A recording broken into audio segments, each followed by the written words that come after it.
Dito sa Papa Dudut Stories, ikaw ay hindi nag-iisa.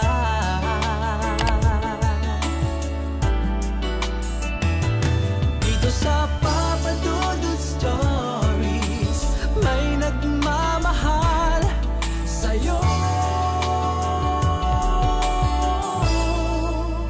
Papa Dudut Stories. Dear Papa Dudut, sa lahat po ng mga nakatutok ngayon, huwag pong kalimutan mag-like, mag-share at mag-subscribe. Maraming salamat po sa inyong lahat.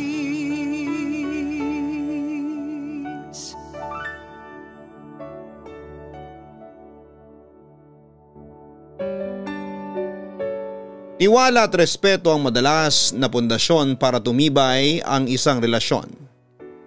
Hindi ito pwedeng mawala sa dalawang tao na magkarelasyon. Ikaw kabarangay, ano ang gagawin mo para maiwasan ang tuksong paulit-ulit na lumalapit sa iyo? Dear Papa Dudut, good day po sa inyo at sa mga kaistorya nating nakikinig ngayon. Tawagin niyo na lamang po ako sa pangalang Daryl. Hindi ko tunay na pangalan. Hindi niya alam na sumulat ako sa inyo at wala rin siyang ideya tungkol sa kwento na ibabahagi ko sa inyo ngayon.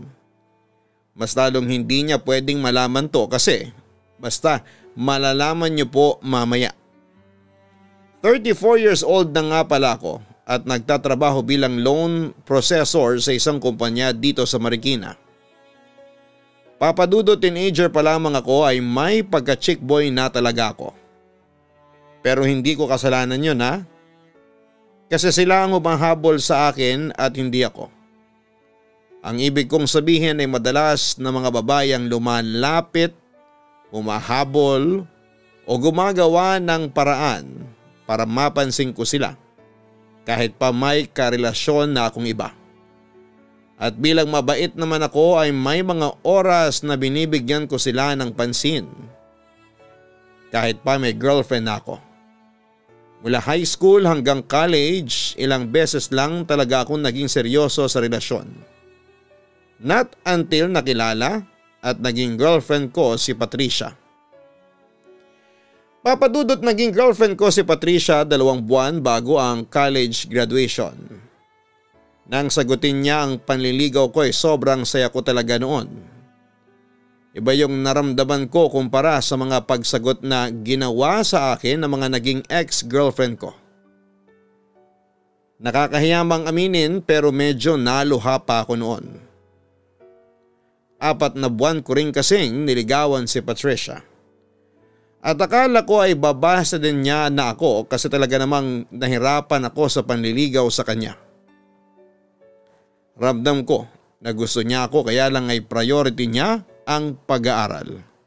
Academic scholar kasi siya at running for cum laude, kaya sobrang bihira ko siyang makasama sa isang date. Pero pinakita ko pa rin sa kanya na willing ako maghintay, Papa Dudut. Kahit kabado na ako noon kasi may iba pang nanliligaw sa kanya na may itsura din tapos ay matalino pa kagaya niya. Sinabi ko sa sarili ko na bahala na. Basta ang mahalaga ay maipakita ko kay Patricia na seryoso ako sa kanya. At nang maging girlfriend ko siya, nangako pa ako sa sarili ko na titigilan ko na ang pagiging chick boy ko. Pero hindi pala iyon ganon kadaling gawin. Lalo na nga kung yung mga babae na ang lumalapit sa akin. Papa Dudut, nakilala ko naman si Wilma sa isang resto bar kung saan kami dating gumigimik ng pinsan ko.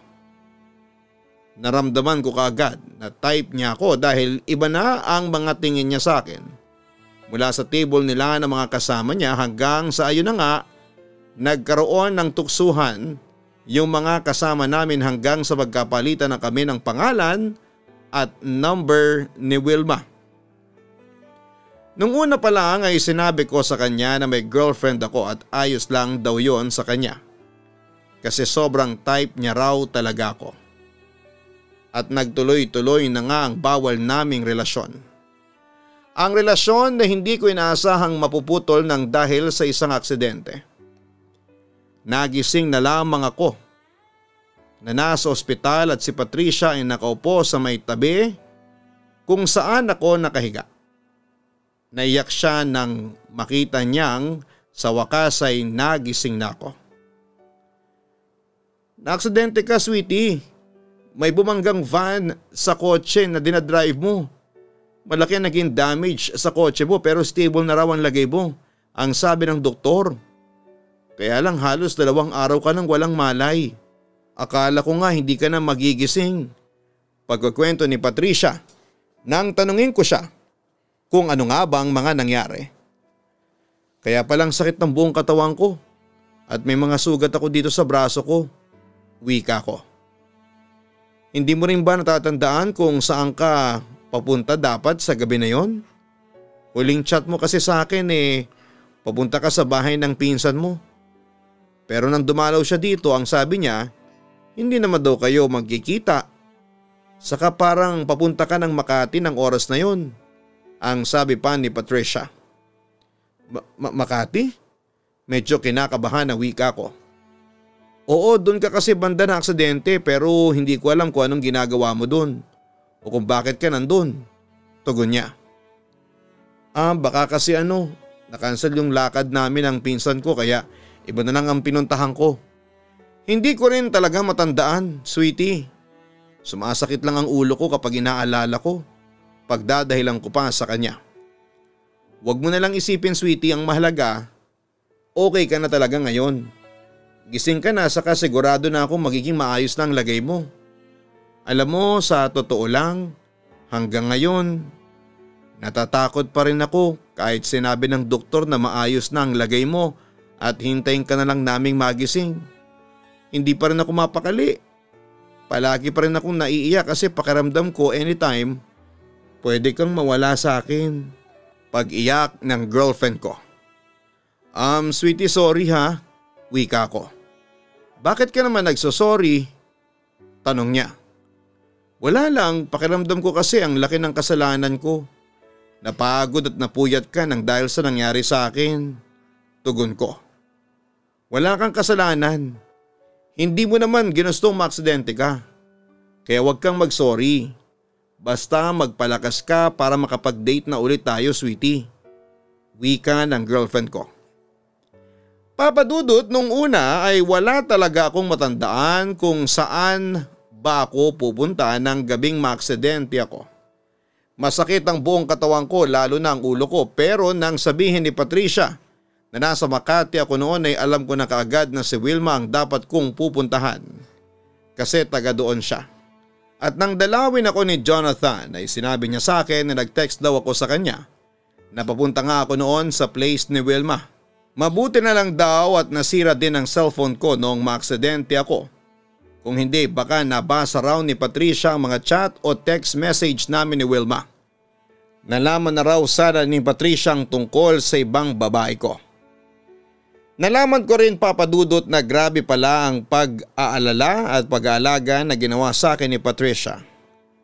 Halos hindi na raw siya kumakain o natutulog para lang mabantayan ako. Iyak daw ng iyak si Patricia kasi akala niya ay hindi na ako magigising pa.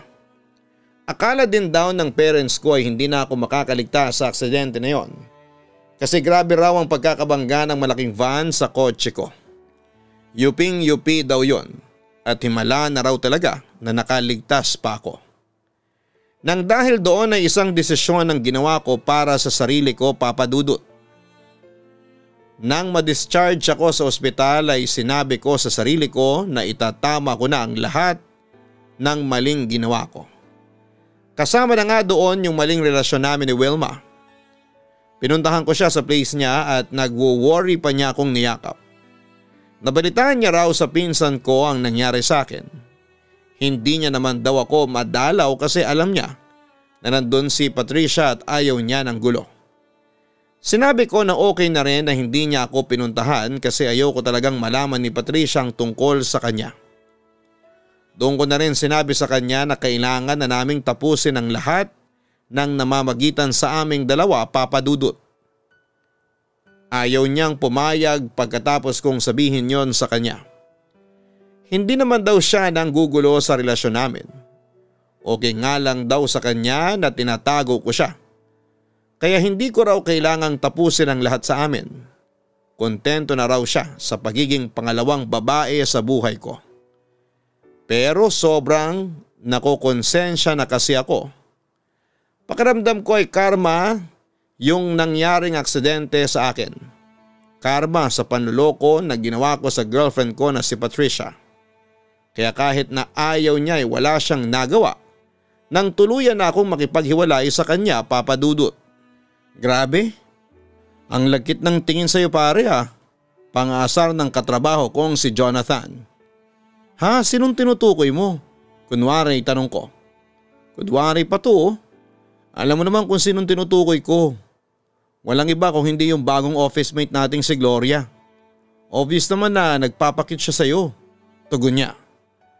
Ayan ka na naman Jonathan eh. Lahat na lang ng kaopisina nating babae dito binibigyan mo ng mali siya. Kapag lumalapit sa akin, wika ko. O hindi naman masyado. Yung iba lang na alam kong type ka kasi panayang lapit at kausap sa'yo. Pero iba yung si Gloria ha. Nakita ko na may paghaplos pa siya sa braso mo.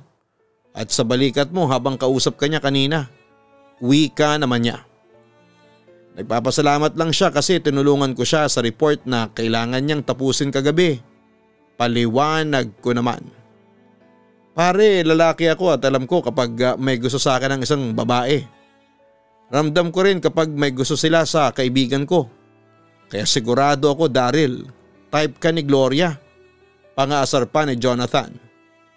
Kahit tama o mali man yung sinasabi mo, wala rin naman akong pakialam Jonathan, ang sabi ko. Hindi nga. Hindi mo type si Gloria? Tanong pa niya. Maganda siya, sexy pero hindi ko papatulan yon. At hindi ko papatulan kahit na sino pang babae na magpapapansin sa akin. Loyal na ako sa girlfriend ko. Kaya wag mo na akong pag-isipan pa ng ganyan. Tugon ko naman. Wow, nagbago na talaga ang kaibigan ko.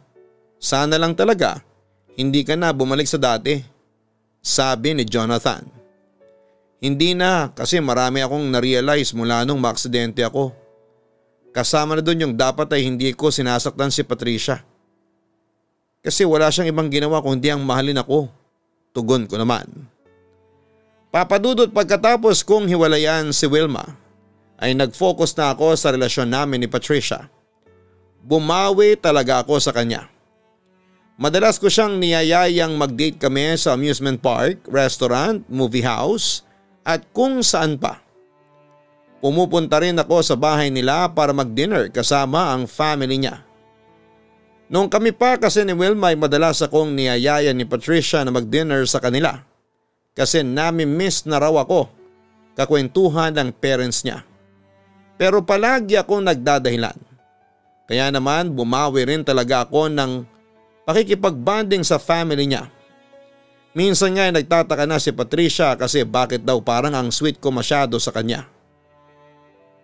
Sinabi ko naman na gusto ko lang bumawi kasi naging busy ako noong mga nakaraang buwan sa trabaho. Kahit na ang totoo. Sa ibang babae ako naging busy kaya napabayaan ko na ang relasyon namin noon. Papadudot bago pa lang si Gloria sa opisina namin pero ramdam ko na kaagad ang malagkit na mga tingin niya sa akin. Kapag kinakausap niya ako ay may paghaplos pa nga siya madalas sa braso ko. Pero sa ibang kaopisina namin ay hindi niya naman ginagawa yon. Pero hindi ko rin yon pinansin at pinilit ko rin na hindi binigyan ng mali siya. Lalo na noong malaman ko na may asawa at 2 anak na pala siya. Isa pa'y wala na sa isipan ko noon ang lokohin pa ang girlfriend kong si Patricia. Gusto ko nang tanggalin sa sarili ko ang pagiging chick boy ko. Pero minsan talaga ay nasusubok ng panahon ang katatagan ng loyalty naming mga lalaki, Papadudot. Daryl Coffee kinuha kita sa vending machine sa pantry. Ang wika ni Gloria nang makalapit sa akin. Uy Gloria, thank you ha. Nag-overtime ka rin pala kanina. Wika ko. Oo, Ayoko kasing masabon ng sermon ng mga boss natin sa Monday kapag nag-iwan ako ng trabaho ngayon. At ayoko rin na mag-rest day overtime kaya tinapos ko na lahat kanina. Tugon niya. Daming kailangan tapusin oh. Ganito talaga dito sa opisina kapag last week ng buwan, ang sabi ko. Malakas ang ulan sa labas ng building kaya pareho kaming na-stranded noon at hindi makaalis. Napansin mo ba na ilang beses nagpatay buhay ang ilaw kanina? Tanong niya. Oo, medyo humihina na yata ang generator dito eh. Luma na rin kasi tong building eh. Kita mo nga walang CCTV camera dito sa loob ng opisina. Tugon ko. Alam mo, sa totoo lang nagulat nga ako sa itsura nitong building sa loob. Kasi ang ganda ng itsura sa labas tapos pagdating sa loob parang pwedeng gamiting location sa horror movie. Pagtawa pa niya. Sinabi mo pa. Ewan ko ba naman sa management nitong building? Napaka-kuripot. Mabuti na lang at malakas ang aircon kaya okay pa rin magtrabaho. Wika ko. Tapos, ang lakas pa ng ulan sa labas. Kaya iba rin talaga ang lamig ngayon. Kapag ganito kalamig ang paligid, ibang trabaho yung pumapasok sa isip ko. Medyo maharot na sabi niya. Anong ibig mong sabihin? Tanong ko. Ano pa ba? Di trabaho sa kama. Kung kasama ko lang ang asawa ko ngayon, sigurado na bumag na kaming nakakulong sa kwarto. Nakakamiss tuloy siya kasi ilang taon na rin siya nagtatrabaho sa abroad. Kayo ba ng girlfriend mo? Mahilig din kayo magkulong sa kwarto? Tanong niya. Sakto lang. Kasama niya kasi yung parents at mga kapatid niya sa bahay nila. Kaya bihira ko lang siyang masolo. Medyo naiilang na sagot ko. Aw, ang lungkot naman nun.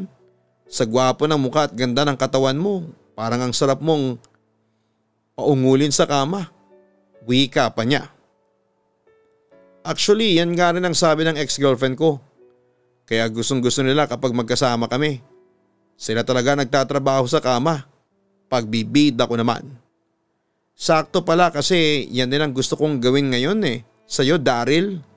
Mapusok na wika niya. Papadudot ng unang malaman ko kay Jonathan na may asawa at anak na pala si Gloria ay nagulat talaga ako kasi hindi yon halata sa kanya. Ang sexy kasi ng pangangatawan niya na hindi ka babakasan na may dalawa na siyang anak. Maputi rin siya tapos ay matangkad pa. Hindi siya makapal maglagay ng make-up sa muka pero ayos lang. Kasi natural na maganda at makinis ang kanyang muka. Na may singkiting mga mata, matangos na ilong at manipis na mga labi.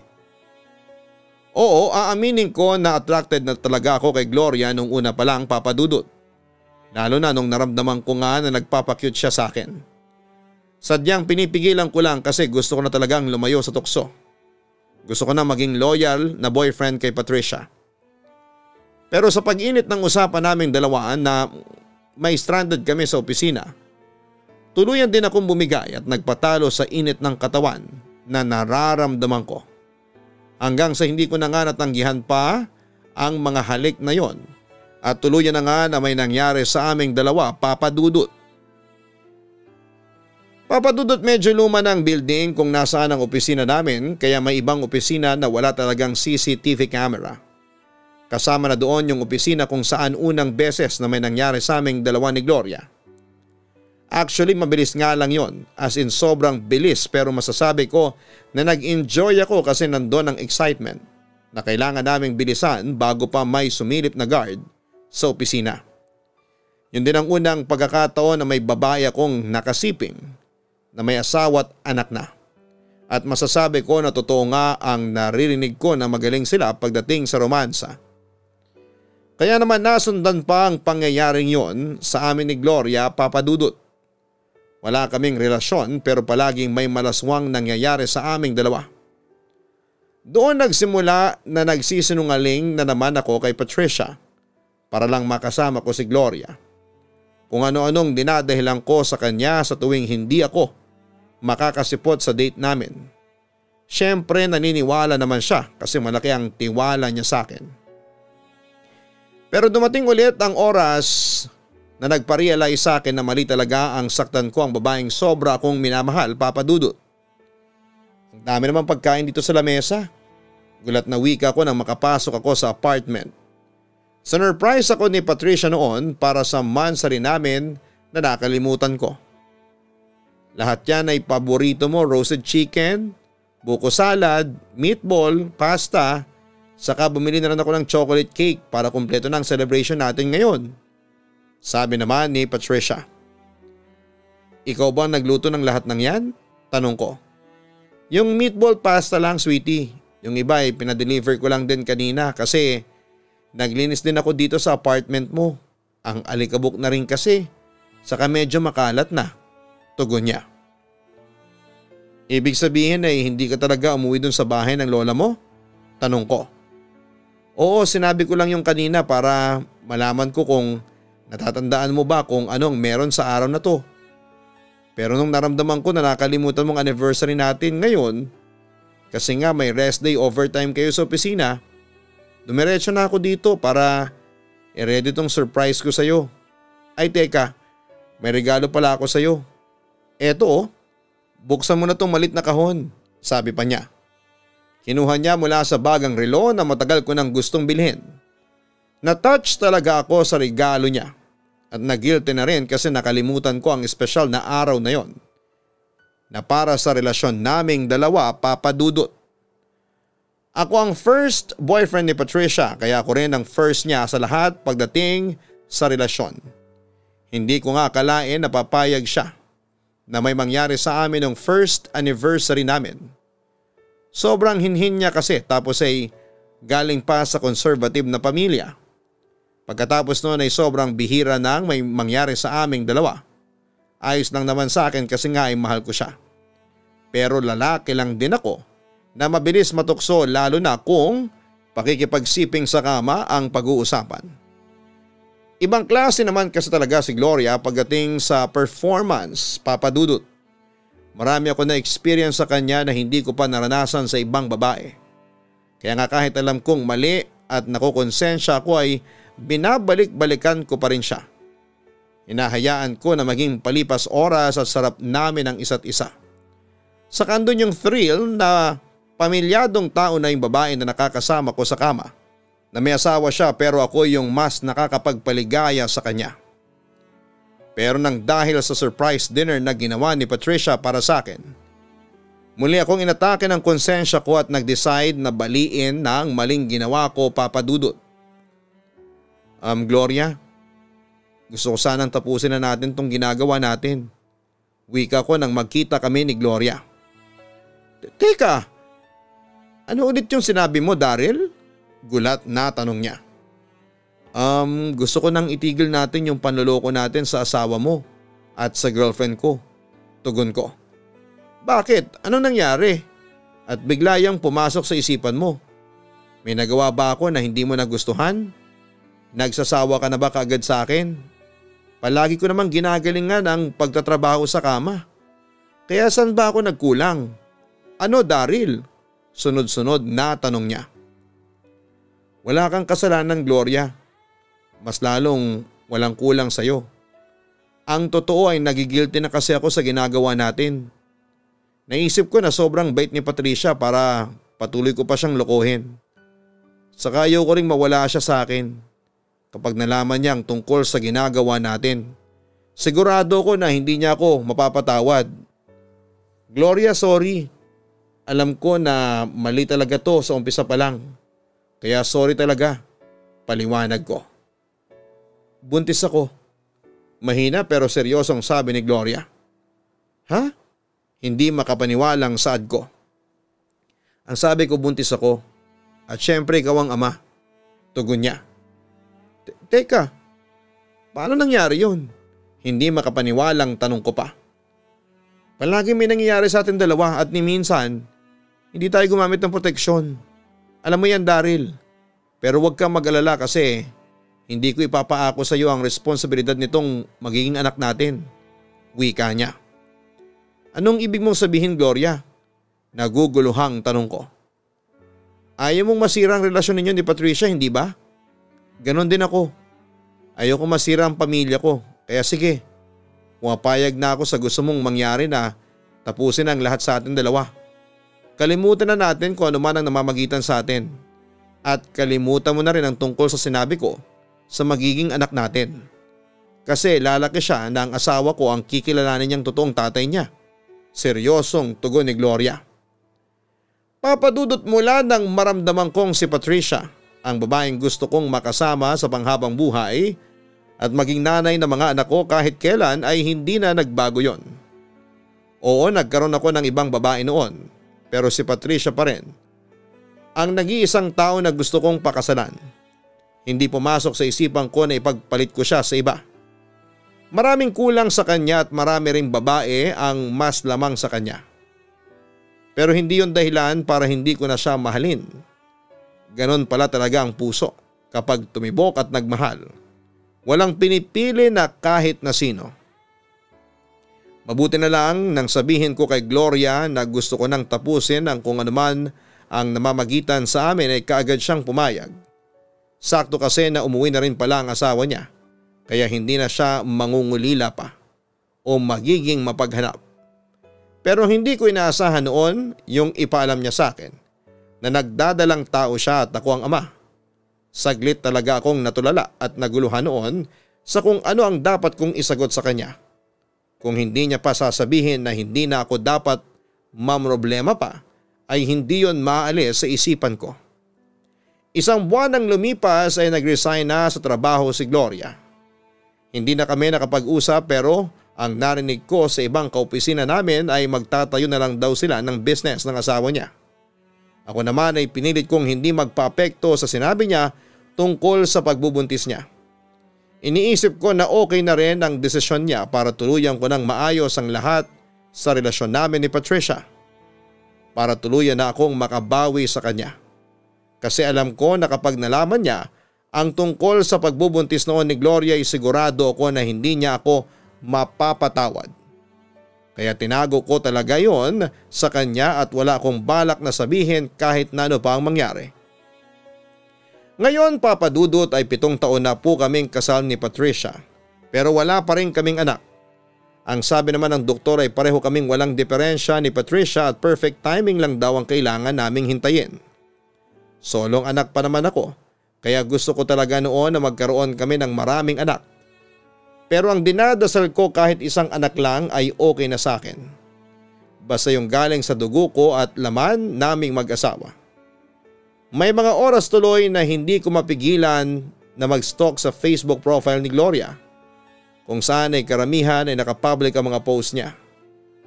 Papadudot nakikita ko sa mga post ni Gloria ang litrato ng bunso niyang anak. Ang anak niya na alam kong anak ko rin. At may mga oras tuloy na sobra akong nagigilty at para bang gusto kong puntahan si Gloria para yakapin ang anak namin. Gusto kong maramdaman ang yakap ng anak ko. Pero pinipigilan ko lang ang sarili ko dahil sa usapan naming dalawa. Naguguluhan tuloy ako ngayon kung dapat ko pa bang itago ang lahat kay Patricia o oras na para malaman niya ang katotohanan. Papadudot, ito po talaga ang dahilan kung bakit ako sumulat sa inyo. Gusto ko pong humingi ng payo sa inyo at sa ating mga listeners tungkol sa kung ano nga ba ang dapat kong gawin. At ngayon pa lamang po ay nagpapasalamat na ako sa payo na inyong ibibigay. Yours truly, Daryl. Walang lihim na hindi nabubunyag, lalo na kung ang lihim na yon ay mapanakit. Dahil kahit na anong tago ang gawin natin ay malalaman pa rin to ng tao na pinagtataguan natin ang lihim na yon. Para sa letter sender nating si Daryl, sa una pa lang ay alam mo na ang dapat mong ginawa para hindi umabot sa ganito ang sitwasyon at problema ang kinakaharap mo. Pero ganon talaga ang buhay. Mas matututo tayo sa pagkakamaling ginagawa natin. Kaya anuman ang mangyari sa oras na malaman ng asawa mong si Patricia ang mga naging pagkakamali mo sa relasyon ninyo, ay kailangan mong tanggapin at harapin yon. Kailangan mas patunayan mo sa kanya ang pagmamahal at pagbabago mo. At kailangan din na maging handa ka kung sakali man na hindi ka na mabigyan pa ng isang pagkakataon ng asawa mo. Hanapin po ang Kaistorya YouTube channel para sa mga horror stories. Ang link po ay nasa homepage ng channel natin at nasa comment section. Ganon din ang Gian Gianna Vlogs. Maraming salamat po sa inyong lahat.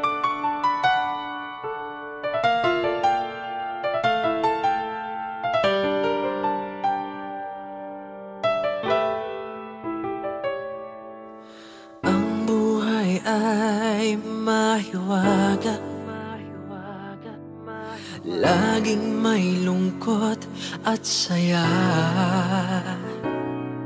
sa Papa Dudut Stories. Laging may karamay ka.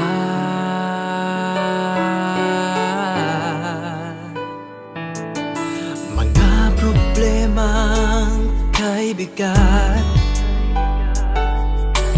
dito ay pakikinggan ka. Sa Papa Dudut Stories, kami ay iyong kasama. Dito sa Papa Dudut Stories, ikaw ay hindi nag-iisa.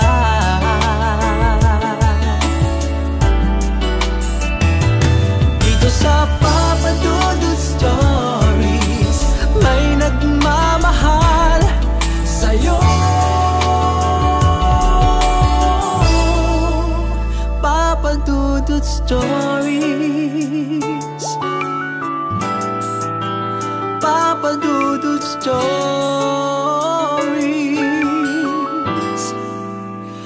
Papa Dudut Stories.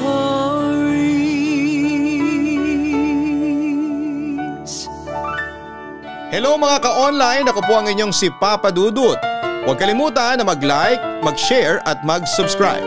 Pindutin ang notification bell para mas maraming video ang mapanood ninyo. Maraming salamat po sa inyong walang sawang pagtitiwala.